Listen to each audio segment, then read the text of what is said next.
আমি অনেকদিন ধরে একটা জিনিস লক্ষ্য করছি, যেসব মেয়েরা টাকা পয়সার পেছনে দৌড়ায় না, সোশ্যাল স্টেটাস নিয়ে মাথা ঘামায় না, ফাইন্যান্সিয়াল সিকিউরিটি তোয়াক্কা করে না, শুধুমাত্র একটু ভালোবাসা চায়, একটা গোলাপ, একটা স্পেশাল ডে, খানিকটা প্রায়োরিটি, কিংবা চায় প্রিয় মানুষটা ভালোবেসে হাতটা ধরুক, ঘুমানোর আগে তাকে একটু মনে করুক, প্রিয় মানুষটা একটার জায়গায় না হয় দুটো কলই দিক।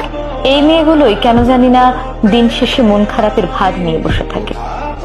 আসলে এদের চাওয়া পাওয়া গুলো এতটাই ছোট যে অনেকে মনেই করেন এগুলো পূরণ করা দরকার। ভালোবাসাই তো, ভালোবাসলে একটু ঠিকঠাক মতো বাসুন না। এই মেয়েগুলো তো আপনার জায়গা জমি নিয়ে টানাটানি করছে না, তাই না? খানিকটা ভালোবাসা যাচ্ছে। আপনার প্রিয় মানুষটা কষ্ট পায়, লো ফিল করে, একটা সময় পর তারা ভাবতে থাকে কমতিটা হয়তো তাদেরই। এই যে আপনার প্রিয় মানুষটা আপনার কাছে টাকা পয়সা ব্যাংক ব্যালেন্স নয়, বরং ভালোবাসা যাচ্ছে, এই মানুষটাকে ভালোবাসলে মানুষটা আপনার জীবনটাকে ফুলের মতো সুন্দর করে তুলবে।